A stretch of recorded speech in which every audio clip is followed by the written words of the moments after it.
So we use a lot of physical manipulation in order to control the head, much like Dave was doing with his puppy. When we're handling these guys, we want to make sure that we supply them with enough resistance that they can't escape, but by the same token, we don't want to hurt them or cause them to hurt themselves, right? Same thing, you walk in.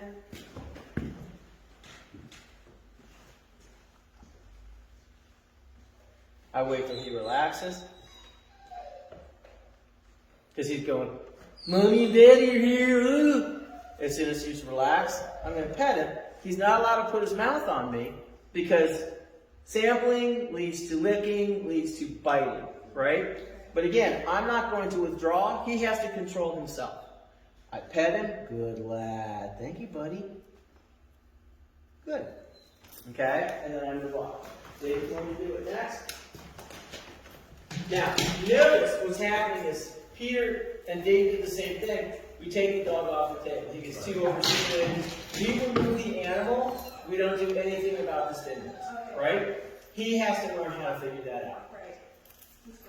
And I would just make sure when you guys do it, the first time you touch him, don't even talk. Okay.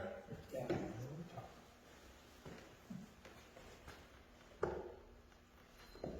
Because he's all about it's not escape, but he wants to control it. You see what I'm saying? He's just like, here it comes, I need to be prepared for it. And what we want to do is, and it's been a trial to teach him to just kind of sit there and wait for these things to happen as opposed to make them happen, right?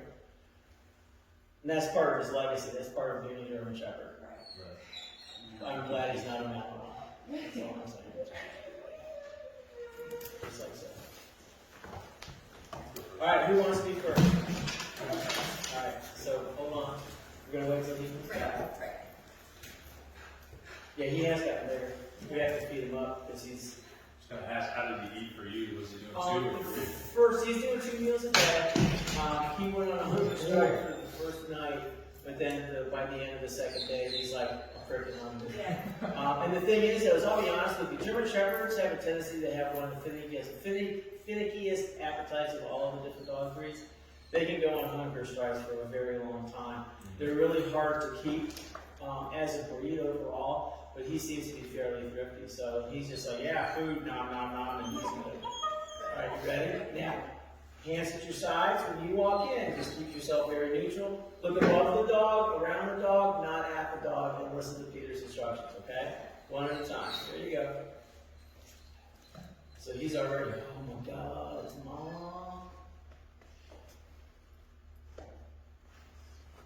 Stepping.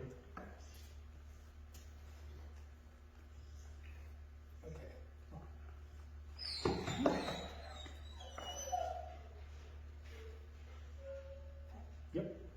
Don't One hand. Again, just withdraw, and basically Peter's shaking him a little bit like a rag doll because he's not allowed to do that, right? He's putting his feet all over. Boy. There we go. Good dog. Good job. Good boy. All right, be careful with the two-handed love fest. Remember, this dog's going to weigh about 75, 80 pounds. Can't help himself. Face it. Don't throw this on.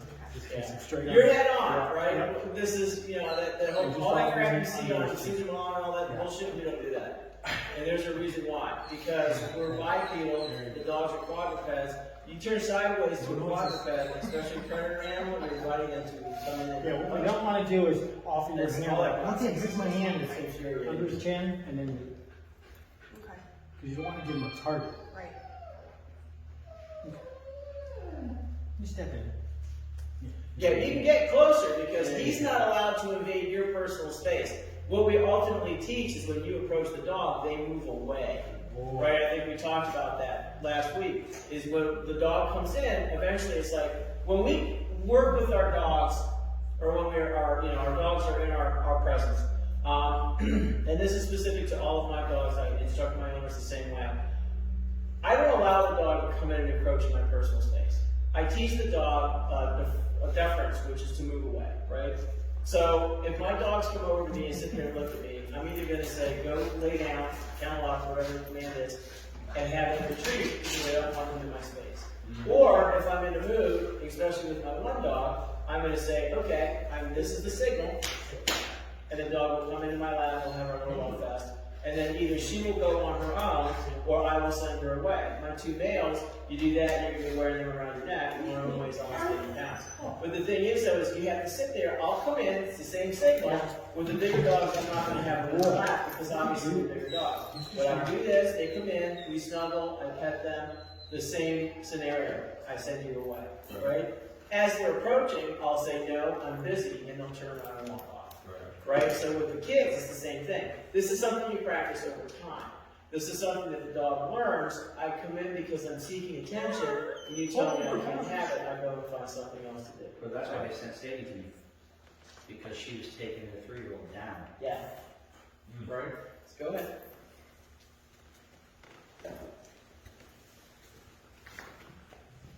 Yeah. Awesome. Okay, he likes Dad. He's much more excited with Under you. his chin, not in front of his face, under his chin. Lower than his chin. Lower than his chin. Yeah, not in front of his face. Okay. And you just flip your hand over and strokes. There you go. Yeah, he settled down a lot faster for you, right? Saddle.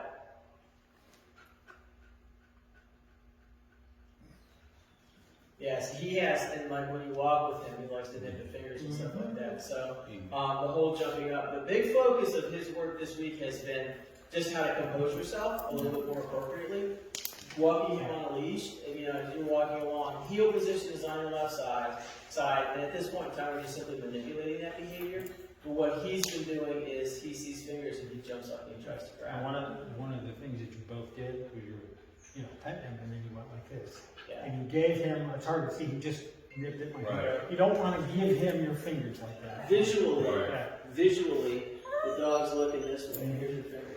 Right, so he's going, I can do that. Two things the dog is not going to open his mouth on is a closed fist and the hand that he has to travel to. But if you make it opportunity, that's why people get bit in the hand and the forearm. The other thing is, especially with kids, right? Especially your smallest. Your smallest is face high to that dog. So when he snaps at his face, he's not saying, he's not saying I love you, right? He's saying, get out of my face. You never see dogs go nose to nose like that. Why? They fight. That's a conflict. So basically, children are walking up to your dog and sticking their face in his face, and he's going, it's on! Right? And that's not necessarily what we want. So because we have to teach the dog how to communicate with us, mechanically, obviously, physically, we're different. So we have to teach him what humans look like when they approach him. Right? He's not reading us like weird dogs. We shouldn't be reading him like weird people. We need to start teaching each other how to respect the other space. Right. Okay. Ready to move on? Let's stop there. Excuse me for a second to work. Sure. Hey, boy. Makes sense.